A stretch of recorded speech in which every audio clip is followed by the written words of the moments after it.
Queridos, no capítulo 13 do Evangelho de João, nós temos aí algumas questões interessantes que nós vamos abordar no capítulo 13 e 14. E como há vários detalhes aqui que talvez merecessem uma consideração teológica, eu não vou trabalhar assim teologicamente, não é o nosso objetivo, e ao final vocês verão, o objetivo é destacar uma parte da mensagem, mas a gente vai passar por algumas coisas para mencionar. E o que está acontecendo no capítulo 13? Está havendo uma ceia, Jesus está com os seus discípulos um pouco antes da Páscoa, e vai acontecer aquele episódio do ministério de Jesus, quando ele lava os pés dos seus discípulos, numa demonstração de que eles deveriam ser humildes, assim como o próprio Jesus, sendo mestre, estava sendo com eles. E tem aquela controvérsia com Pedro, que a princípio não queria que Jesus lavasse os pés dele, e Jesus rebate, e eles vão caminhando, né? E após essa cerimônia, essa parte, eles voltam para a mesa, e quando eles voltam para a mesa onde eles estavam ceando, Jesus vai falar a respeito da traição por parte de Judas Iscariotes. Ele fala na mesa que um daqueles que estava à mesa com ele iria traí-lo. E eles perguntam quem seria, e Jesus molha um pão e dá para Judas comer. Ele não entende bem, e Judas sai e vai fazer então o seu serviço de denunciar Jesus lá, de trair Jesus, conforme depois a narrativa vai nos mostrar, né? Num certo sentido, os discípulos estão um pouquinho perdidos, porque eles não estão entendendo muito bem essa questão de Jesus lavar os pés dele. Agora eles estão num grupo e Jesus fala, tem um traidor aqui no meio. Talvez para piorar um pouco a situação, a partir do verso 31, e indo para frente um pouquinho, nós vamos ver, depois Jesus vai dizer que ia embora, e que eles não poderiam acompanhá-lo. Então, vamos perceber um pouquinho as coisas. Eu vou ler no capítulo 13, a partir do verso 31, a princípio de 31 a 33, diz assim a narrativa: assim que Judas saiu, Jesus havia acabado de falar que Judas iria traí-lo. Verso 31, assim que Judas saiu, Jesus disse: chegou a hora do Filho do Homem ser glorificado, e por causa dele, Deus será glorificado. Uma vez que Deus não recebe glória por causa do Filho, ele dará ao Filho a sua glória de uma vez por todas. Meus filhos, estarei com vocês apenas mais um pouco, e como eu disse aos líderes judeus, vocês me procurarão, mas não poderão ir para onde eu vou. Então Jesus começa a explicar aqui o que iria acontecer pouco tempo após essa ceia que eles estavam participando, que Jesus iria agora glorificar ao Pai por conta da sua morte e ressurreição, mas o próprio Pai não iria reter essa glória, ele iria aplicar essa glória, ele iria exaltar e glorificar também o Filho, que é Jesus, né? E ele os chama de filho ali numa postura bem carinhosa, como a palavra está no original, e ele fala então a frase: eu vou estar apenas mais um pouquinho com vocês. Então ele fala a respeito da glorificação sua e do Pai. Ele diz que receberá essa glória da parte do Pai, e ele fala que ele está na iminência de ir embora, um pouco mais e não estarei mais com vocês, de forma visível pelo menos, não é? Então a gente pode começar a tentar montar a cena em mente, como é que as pessoas ali dirigidas por Jesus, guiadas por Jesus, ele falando: já já eu vou embora e vou para um lugar onde vocês não poderão ir. E o texto segue mais um pouquinho, então ele vai dizer assim, verso 34 e 35: por isso agora eu lhes dou um novo mandamento: amem uns aos outros. Assim como eu os amei, vocês devem amar uns aos outros. Seu amor uns pelos outros provará ao mundo que são meus discípulos. Então aqui Jesus anuncia um novo mandamento, que eles deveriam se ater a esse novo mandamento após a partida de Jesus. Então a gente está montando uma cena de como as coisas estavam caminhando por ali. E Jesus prossegue então, verso 36, dizendo o seguinte: Simão Pedro perguntou: para onde o Senhor vai? Jesus respondeu: para onde eu vou, vocês não podem ir agora, mas me seguirão mais tarde. Verso 37: Senhor, por que não posso ir agora? Perguntou ele. Estou disposto a morrer pelo Senhor. Verso 38 diz: morrer por mim? Disse Jesus. Eu lhe digo a verdade, Pedro, antes que o galo cante, você me negará 3 vezes. Então nós vemos aqui Jesus fazendo uma colocação a respeito de uma iminente partida dele, e eles estão ainda tentando entender aquelas coisas que Jesus está passando, que embora ele já lhes houvesse falado de alguma forma, agora a coisa estava um pouquinho mais dirigida, estava próxima de acontecer, e eles então têm dúvidas e começam a fazer perguntas, e Pedro faz a primeira pergunta, vocês viram, Jesus responde, ele faz uma outra pergunta: por que eu não posso ir agora? E Pedro vai falar alguma coisa aí, e Jesus então de alguma forma ele traz a lume que aquele ímpeto de Pedro, ele não se sustentaria por muito tempo aí. Ainda antes que o galo cantasse, ele iria negar Jesus, né? Então ele mostra como essas coisas iriam ocorrer aí. Quando chega no capítulo 14, nós temos aí do verso 1 a 4, Jesus dizendo então: não deixem que seu coração fique aflito, creiam em Deus, creiam também em mim. Na casa de meu pai há muitas moradas, se não fosse assim, eu lhes teria dito: vou preparar lugar para vocês, e quando tudo estiver pronto, virei buscá-los para que estejam sempre comigo onde eu estiver. Vocês conhecem o caminho para onde vou. Então veja que Jesus ele faz uma afirmação importante, que ele iria preparar um lugar. Que lugar é esse? Ele nunca havia falado antes a respeito disso, mas ele fala que iria preparar um lugar para que em algum dia no futuro os seus discípulos estivessem com ele nesse lugar, eles estivessem juntos lá, não é? E no verso 5, essa afirmação de Jesus, principalmente no final, no verso 4, onde ele diz: vocês conhecem o caminho, Tomé vai fazer uma pergunta aí. Não sabemos para onde o Senhor vai, disse Tomé. Como podemos conhecer o caminho? E Jesus então vai responder, uma resposta clássica, os queridos conhecem a sequência. Ele vai dizer: Jesus disse: eu sou o caminho, a verdade e a vida. Ninguém pode vir ao Pai senão por mim. Se vocês realmente me conhecessem, saberiam quem é meu Pai, mas de agora em diante vão conhecer e ver o Pai. Jesus dá outra resposta meio enigmática para eles. Eles estão ouvindo estas coisas numa mesa, numa ceia, após Jesus ter lavado os pés dele e feito algumas afirmações, após ter aí, num certo sentido, jogado uma água na fervura de Pedro ali. Ele fala: olha, estou indo preparar um lugar e tal, e vocês sabem o caminho para o lugar que eu vou. E Tomé falou: nós não sabemos o caminho. Qual é o caminho?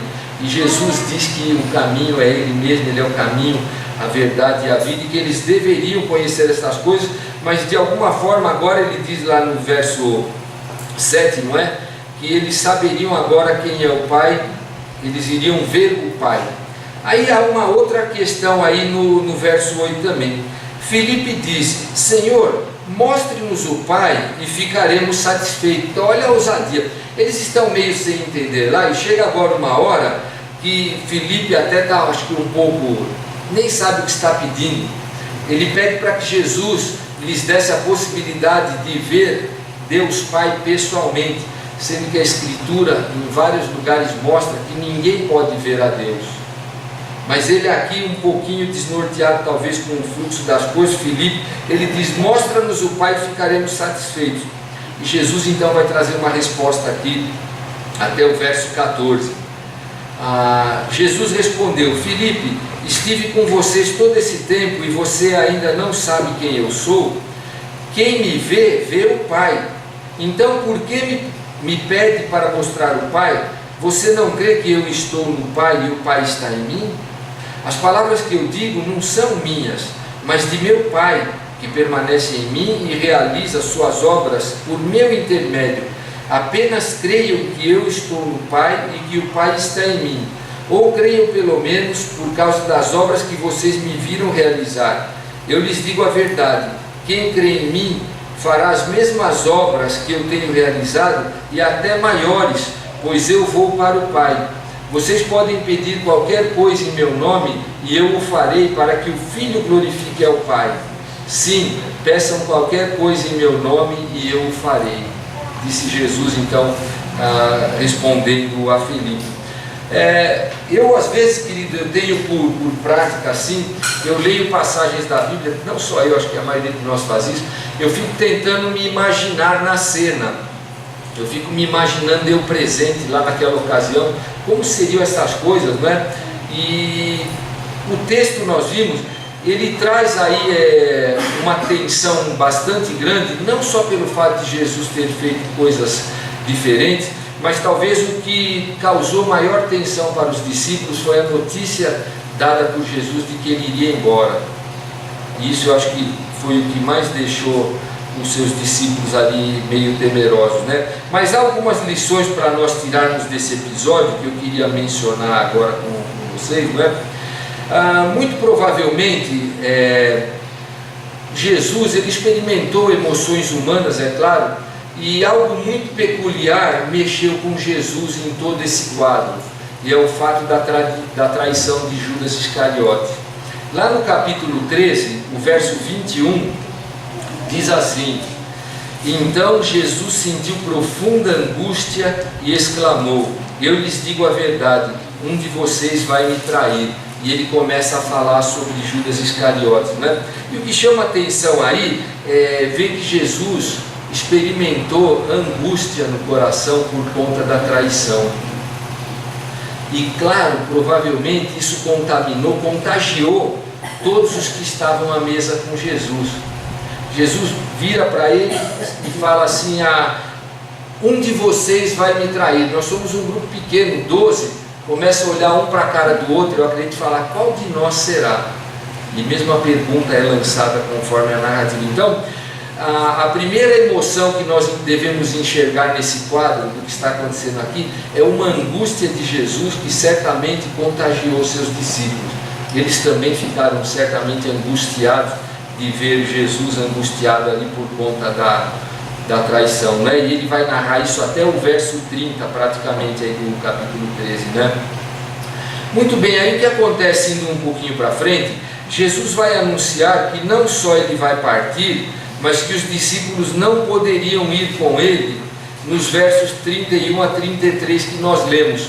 E eu fico pensando aqui, queridos, que nós estivéssemos numa situação, como eu falei, que um grande mestre, um grande líder está nos guiando, está nos mostrando muitas coisas, está nos trazendo muitos desafios. De repente ele vai embora e fala: agora vocês tocam o barco aí que eu estou indo embora. Então, usando a linguagem que em geral o pessoal usa, né? Como é que será que ficou o moral da tropa àquela altura?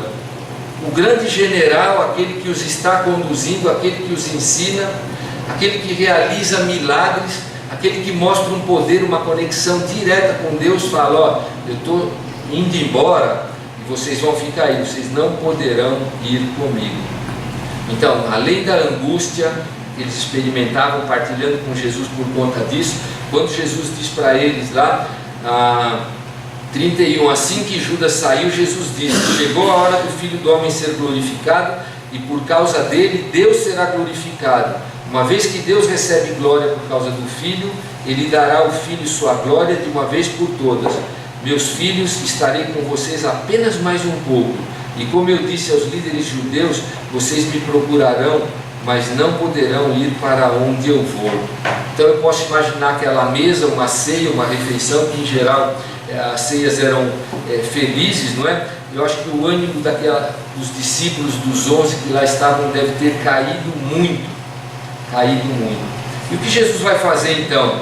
Seguindo aqui nas instruções que ele tinha para dar para os seus discípulos, ele vai mostrar um pouco da postura que os discípulos deveriam adotar, seguindo a trajetória sem a presença de Cristo.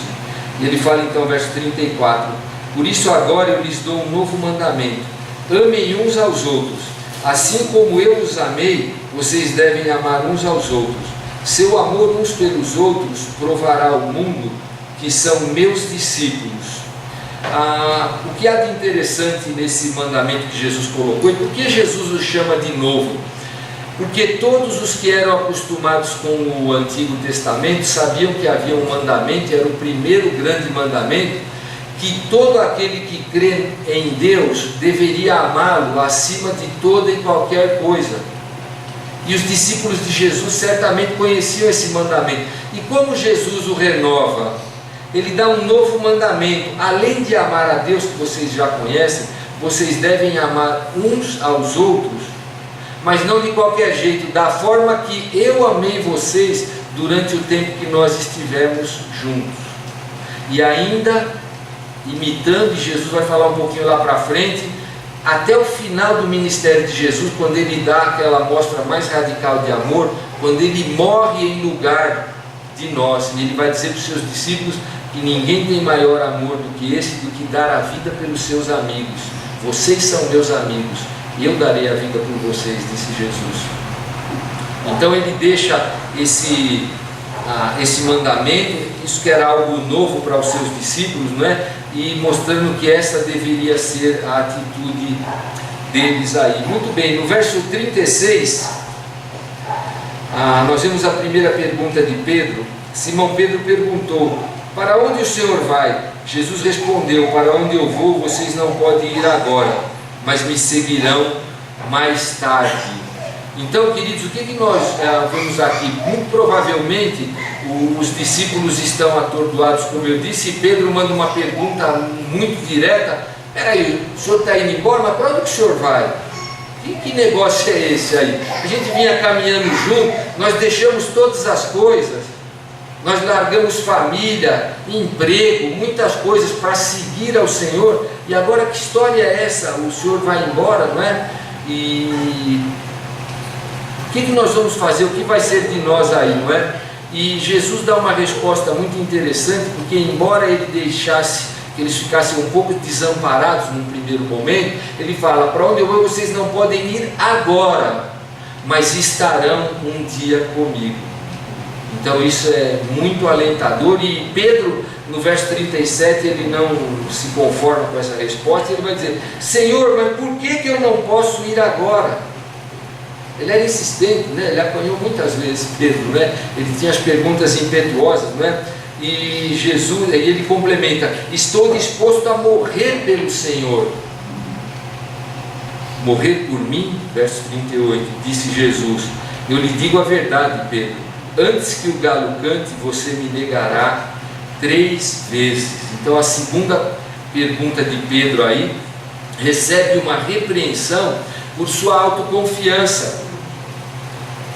Então, olha até que ponto Pedro estava confiante, né? E claro, confiando na carne, né? A expressão dele, ela era exatamente um retrato da sua fé, que ainda era uma fé fraca, uma lealdade fraca, sem o auxílio do Espírito de Deus, querendo resolver na carne, como ele já vai mostrar até em outra ocasião, cortando a orelha de um soldado, né? Então ele fala: olha, eu estou disposto a morrer, por que eu não? Onde é que você está indo aí? Que parada dura é essa que eu não posso ir? Por que eu tenho que ir depois? Eu quero ir agora. E Jesus falou: calma aí, que você não sabe nada, meu caminho é duro, é difícil, você vai me negar ainda antes que amanheça esse dia, antes que o galo cante pela manhã, você vai me negar 3 vezes. Eu imagino o tamanho que Pedro deve ter ficado naquela mesa, deve ter encolhido, melhor não falar mais nada. E ele ouve isso então. E algumas coisas mais que esse quadro vai mostrando aí para nós, é que mesmo diante de um quadro como esse, onde tinha traição, partida de Jesus, né, a ausência que ele iria causar ali, um verdadeiro estrago num certo sentido, Jesus percebe, me parece, mas ele procura animá-los. Por isso, quando começa o capítulo 4, Jesus diz: não deixe que seu coração fique aflito. Calma, calma. É claro que eles ficaram aflitos. Jesus vai embora, o que vai ser de nós? Eles ficaram aflitos e Jesus diz: creiam em Deus e creiam também em mim. Na casa de meu pai há muitas moradas.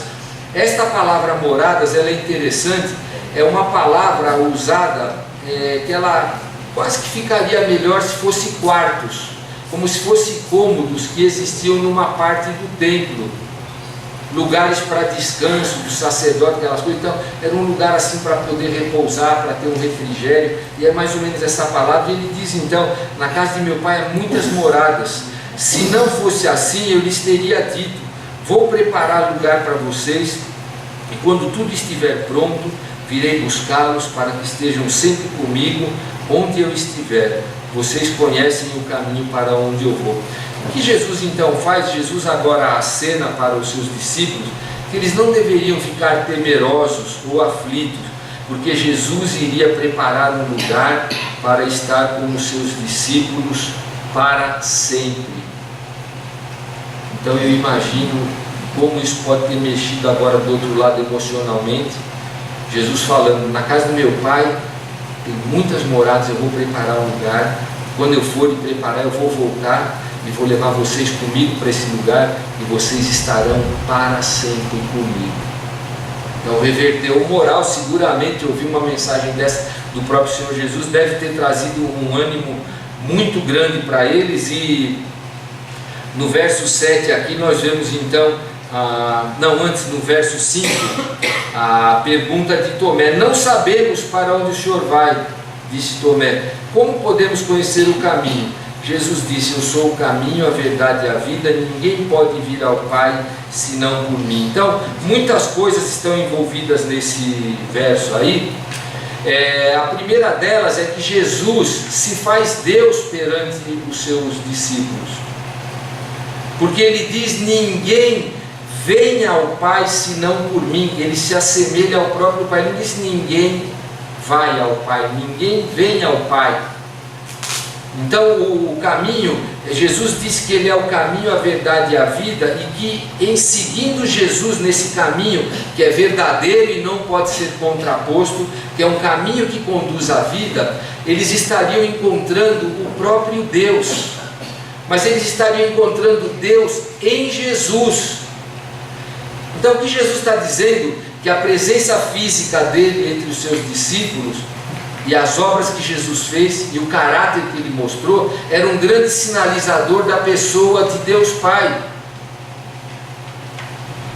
Então nós temos a revelação da pessoa de Deus pela Escritura, nós temos algumas teofanias, algumas imagens meio obscurecidas de Deus no Antigo Testamento, visões, uma sarça, fogo, algumas coisas.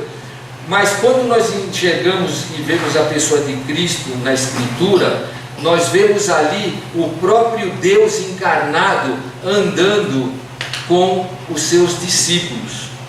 E por isso então ele vai fazer essa afirmação que ele próprio é o caminho, que ele deve ser recebido como verdade, e ele é a própria vida, ou seja, ele é Deus. E mais, as pessoas conhecerão a Deus pelo Filho, que seria pregado e vivido pelos seus discípulos através do novo mandamento. Isso é o que está envolvido na mensagem do Senhor aí, conforme nós vemos aí. E aí um pouquinho para frente então, Filipe diz ao Senhor no verso 8: Senhor, mostra-nos o Pai e ficaremos satisfeitos. E Jesus vai dar aquela longa resposta até o verso 14 aí, né? O que Filipe pede para Deus? Uma manifestação visível do Pai. Talvez esse seja um dos grandes sonhos da humanidade, não é? O pessoal em geral fala que nós não podemos provar, pelo menos de forma visível, que Deus existe. Alguns dizem que só se alguém for no céu e voltar para contar e ver se Deus está lá, como se Deus fosse matéria que pudesse ser visto, tocado, né? E o próprio Senhor Deus diz que ninguém pode vê-lo sem ser fulminado. A glória de Deus é insuportável para uma simples criatura como nós. Mas o que acontece? Filipe, ele está atrás de uma manifestação visível. E Jesus então afirma ser ele o próprio Deus. Isso é o que está no teor da conversa. Você quer ver Deus? Você quer uma visão de Deus? Basta olhar para mim, Filipe. Há quanto tempo eu estou com você e você ainda não reconheceu que o Pai me mandou e que tudo aquilo que o Pai tem eu estou trazendo aqui para vocês? Eu sou uma representação visível e física do Pai. o próprio Deus encarnado, não a pessoa do Pai, mas uma revelação de Deus aos homens. É assim que Jesus ratifica a sua posição ali, não é? E Filipe então deveria se ater a isso. Essa crença de que Jesus era o próprio Deus seria imprescindível para que as pessoas pudessem crer em Jesus através dos seus discípulos. E é isso que ele diz quando ele fala assim, verso 9 eu vou ler.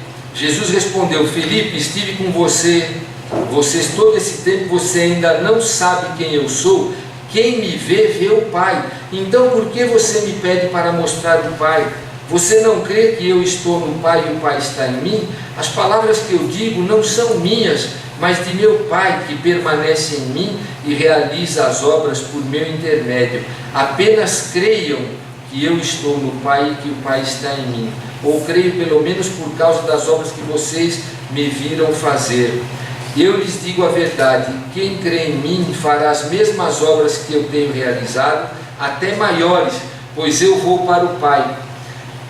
O Senhor está colocando aqui que a mensagem que vocês têm como discípulos após a minha partida não é só o novo mandamento, mas é anunciar que o Deus que é procurado pelas pessoas, o Deus que é buscado, o Deus que se tenta encontrar em qualquer lugar, sou eu mesmo que estive com você, Filipe, durante todo esse tempo.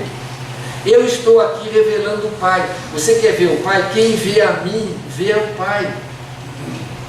E essa mensagem, que deveria ser recebida por fé pelos seus discípulos, é o que iria fazer com que outras pessoas crescem que de fato Jesus é Deus e é Salvador. A mensagem que nós temos hoje para pregar e para realizar a missão que Jesus deixou para cada um de nós: pregar o Deus manifesto em carne nesse mundo através de Jesus Cristo, morto, mas ressurreto e vivo e reinando hoje. E o Senhor então vai finalizar essa parte do texto dizendo que nessa missão de anunciar Cristo, na medida em que todo o foco da missão deles estivesse em perfeita consonância, em perfeito ajuste com aquilo que Cristo queria que eles realizassem, eles poderiam pedir o que quisessem e o Senhor lhes concederia. Então veja que não dá para tirar o verso do contexto. Você lê o verso 14 ali, olha, o Jesus falou: peçam qualquer coisa em meu nome e eu farei. Se você tirar esse verso do contexto, rapidamente você ficará frustrado com Cristo. Você vai falar: poxa, eu peço as coisas e não recebo. Então vejam que Jesus está fazendo uma afirmativa da sua fidelidade em ser capacitador dos discípulos para aquela missão que Jesus os estava mandando.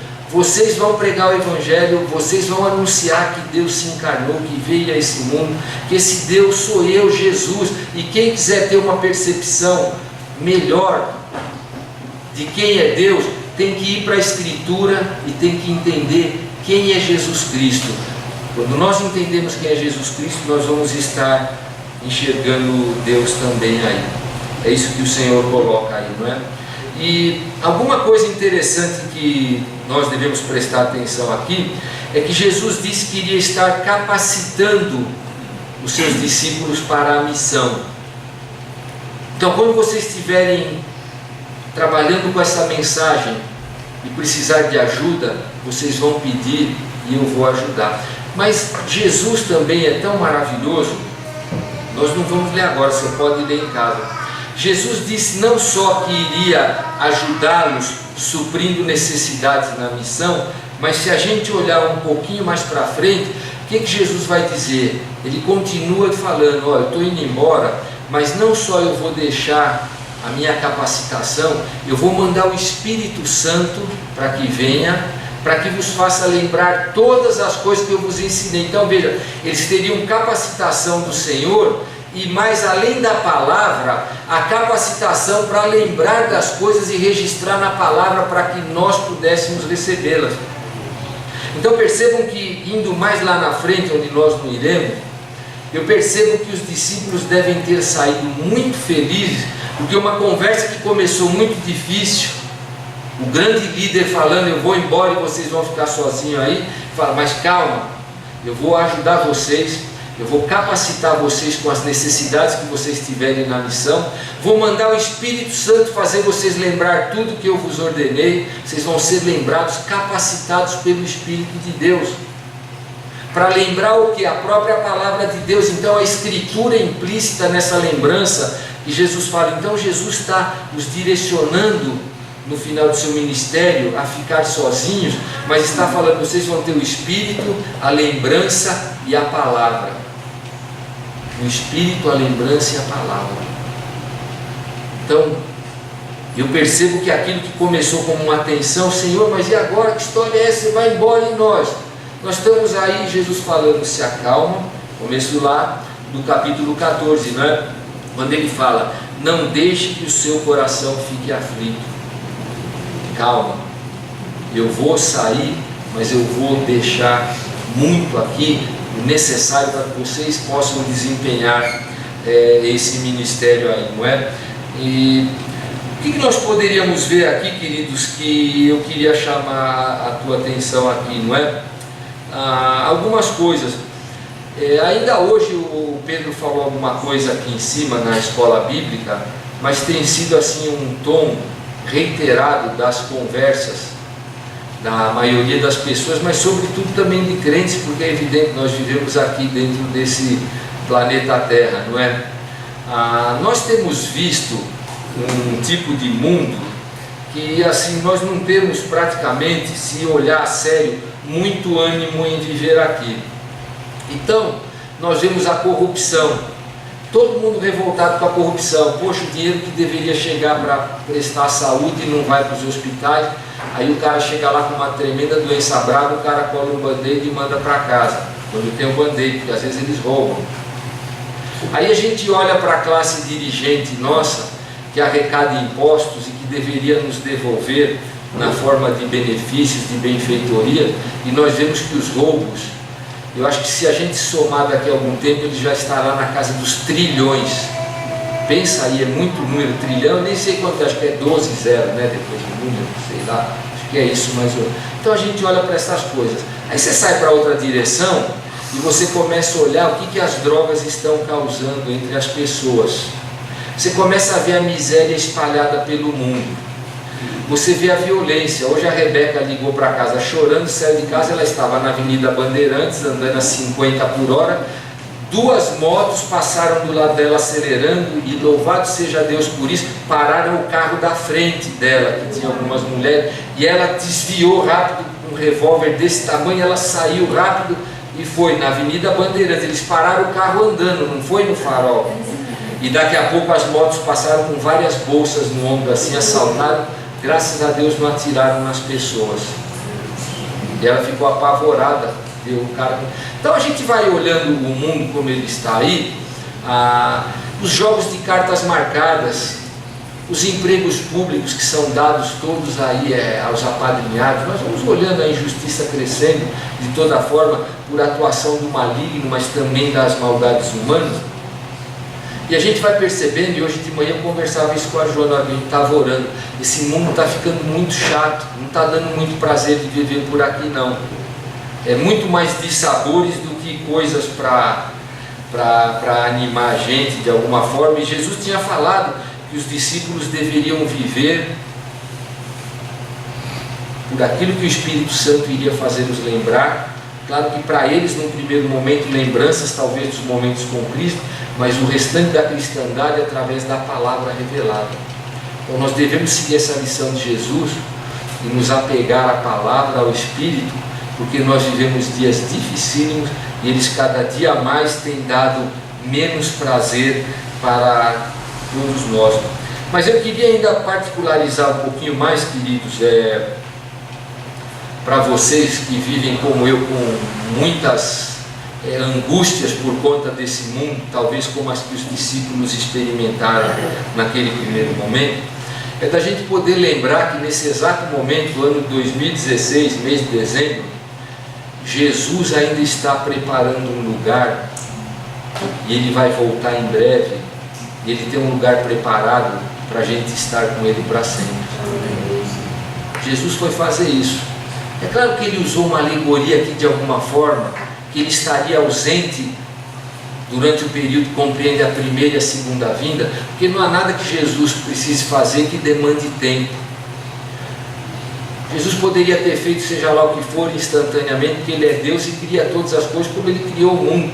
Mas Jesus coloca aqui na figura que ele iria ficar ausente por algum tempo, até que condições necessárias seriam cumpridas, até que o tempo do plano de Deus aconteça, para que ele volte e nos receba para estar com ele de forma definitiva. Ele foi preparar um lugar. Eu não creio que Jesus prepare coisas que não sejam para encantar a gente e deixar a gente assim de boca aberta. Eu creio que o Senhor está preparando algo maravilhoso, o descanso para o nosso coração, a paz que Jesus prometeu certa vez, que não é como a paz que o mundo dá, que nós experimentamos de forma intercalada nesse mundo, porque é tanto dissabor que nós vemos, mas haverá um dia que essa paz será plena, porque a própria paz estará conosco. A paz está preparando o lugar agora. Jesus, a nossa paz, está preparando algo maravilhoso para fazer cessar as angústias que nós experimentamos. Alguns de nós vão ao encontro do Senhor por morte, irão antes da sua volta. Eu espero que eu não. Gostaria de ser arrebatado. Já falei para você, sou covardão. Tenho medo do algodãozinho no nariz, mas se tiver que vir também eu vou estar bem. Azar de vocês, se alguém gostar de mim vai chorar, eu vou estar rindo lá. Mas de alguma forma, mesmo os que morrerem e estiverem com o Senhor, esse lugar que Jesus foi preparar para nós, é um lugar já da nossa realidade futura, com corpos glorificados. Então mesmo os que estiverem lá, que morreram aqui, vão ser de alguma forma retrabalhados pelo Senhor. Nós vamos receber da parte de Deus uma transformação que vai fazer com que a gente tenha uma identidade mais assemelhada com a do Senhor. Nós não conheceremos o pecado nessa nova realidade e nós vamos estar em bem-aventurança para sempre. Aí eu fiquei pensando um pouquinho, né? Eu não sei se tem mais alguém aqui, mas eu sei que o Alessandro e a Sabrina recentemente compraram um apartamento e estavam esperando acabar de fazer as coisas. E eles estavam com ansiedade ali, olha, o nosso lugar está sendo preparado, daqui a pouco eu vou para o meu lugar. É uma alegria. Queridos, eles estão indo para um pequeno apartamento dentro desse mundo gigante. Agora, como deveria ser a nossa expectativa pensando que Jesus foi preparar um lugar? Uma coisa maravilhosa. Como é que será que é esse lugar? A gente vê um pouco em Apocalipse, ali alguns lampejos da Nova Jerusalém, mas nós não vamos viver confinados numa Nova Jerusalém, nós vamos ter o céu de Deus, algo infinito, e tudo isso eu entendo que é o tempo entre a primeira e a segunda vinda do Senhor. O que ele chama de preparar o lugar é esperar fazer cumprir o plano de Deus, o tempo do propósito de Deus, para chamar o povo dele e falar: venham para um lugar de bem-aventurança. O lugar está sendo preparado, está sendo trabalhado. E enquanto isso, o que nós vamos fazer? Nos guiar pela palavra de Deus e confiar na atuação do Espírito Santo. Nós vamos tentar renovar o nosso ânimo a cada dia, mesmo em meio a tudo isso que a gente tem visto, a tanta bandadeira, tanta coisa ruim aí da economia, como eu falei, vem problema de saúde, vem miséria, nossa, quantas coisas que tem aí. E você olha para aquilo todo dia e fala: puxa vida, eu estou sem esperança. Não deve. Como é que você vai buscar uma esperança nesse momento? Você vai lembrar que o seu apartamento está sendo preparado pelo Senhor. Casa de praia bacana, de frente para o mar, tudo lindo, mar sem poluição. Já pensou? Nossa, a Mariana vibra ali, um mar sem poluição, aquelas plantas maravilhosas, os pássaros, as coisas. Nem sei se vai ter isso lá, porque também tem tanta coisa até mais importante. Poder contemplar a parte da glória de Deus vai ser superior a tudo isso que a nossa pequena ambição aqui temporária, né, carnal, consegue imaginar. Mas ainda que você imagine o melhor que alguma coisa pode ser, o Senhor vai nos surpreender, e a morada que Ele foi preparar para nós vai ser muito melhor do que você consegue conceber na sua mente. Finita, limitada, como é a minha também, não é? Então, queridos, quando a gente levantar de manhã, eu que tenho esse péssimo hábito de ler notícias pela manhã, ligar o rádio, abrir o jornal. Quando vem aquela angústia, falar, puxa, mas como as coisas estão difíceis, olha, estão roubando mais, morreu mais um, caiu outro avião, aconteceu não sei o que, mataram uma criança. A gente deve parar e pensar um pouquinho, Senhor, conforme a tua palavra, lá em João capítulo 14, haverá um dia em que eu estarei para sempre com o Senhor. Volta logo, Senhor, traz logo esse lugar. Já pensou hoje à noite você não precisar ouvir aquela música angustiante do Fantástico? Pensou que legal, aquela música já dá uma depressão. Eu ouço nas casas, graças a Deus também estou virgem desse programa há uns 30 anos, mas ela é angustiante e sensacional. Você chega em casa, não precisa ligar a televisão, pô, meu time perdeu outra vez. Vem as angústias. Queridos, Jesus voltaria agora, daqui 5 minutos. Nem deixa esse mané acabar de falar, puf, um abrir e fechar de olhos, conforme Tessalonicenses lá Paulo diz. Já pensou que maravilha vai ser? Mas queridos, nós não devemos olhar para isso como uma utopia, que talvez seria até uma história bem contada apenas, para a gente poder ficar sonhando com ela e se acalmar das coisas do dia a dia. Isso é mais verdade do que a gente pode até tentar explicar com as nossas palavras. O fato de que Jesus vai voltar e vai nos levar para morar com Ele para sempre é 100% verdade, no sentido mais amplo da palavra verdade. Amém. Isso não foi um engano bobo que Jesus deixou para ficar consolando nosso coração. Isso é algo para a gente se apoderar e apaziguar o coração e falar, puxa vida, está tão difícil a situação, mas eu vou tentar driblar e eu quero incentivar você, querido, aguenta mais um pouco. Eu sei que alguns aqui entre nós têm experimentado tristezas, dificuldades, mas aguenta a mão mais um pouquinho, se apega ao Senhor, tranquiliza lembrando, o Senhor foi preparar uma morada para cada um de nós. Isso tem que animar o nosso coração, falar, Senhor, volta logo, me ajuda na minha angústia, traz paz para o meu coração, me ajuda a resolver a minha situação, coloca pessoas na minha vida, me acalma um pouco agora enquanto eu espero, mas de verdade, Senhor, a minha ânsia maior é para que o Senhor voltasse agora. Volta logo, Senhor, com a morada que o Senhor foi preparar. Tem uma música do Rebanhão, né, que diz, existe um lugar maravilhoso, ela fala disso mesmo. E no refrão o cantor diz, eu quero ir para lá, é lá que eu quero morar, eu quero ficar lá, não quero ficar aqui mais, não é? Eu não sei se vocês têm percebido, a palavra Maranata, não é?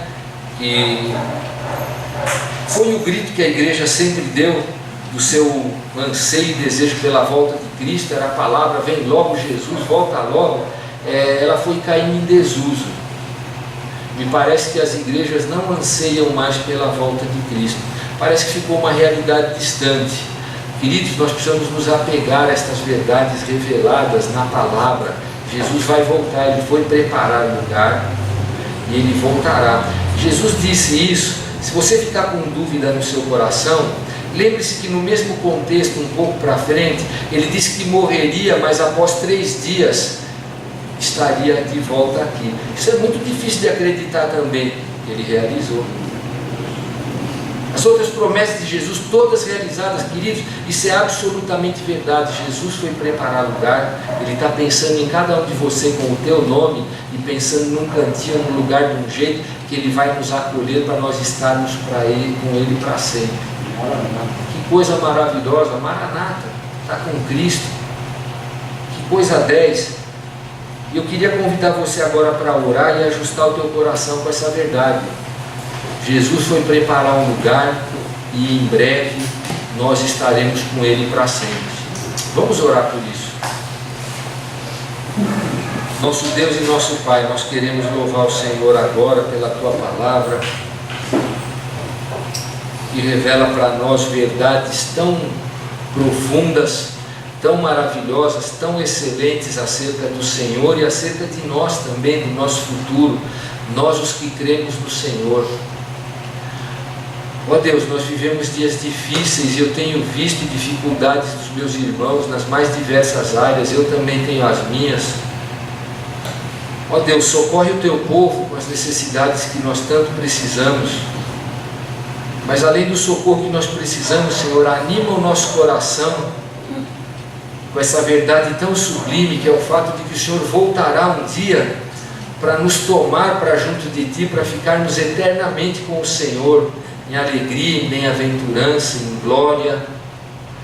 E obrigado, Senhor, porque nós podemos ler isso na Tua palavra e nos apropriar no coração e animar nossa vida, sabendo que algo tão glorioso nos espera. Como é bom, Senhor. Obrigado, Jesus, pela Tua obra lá na cruz.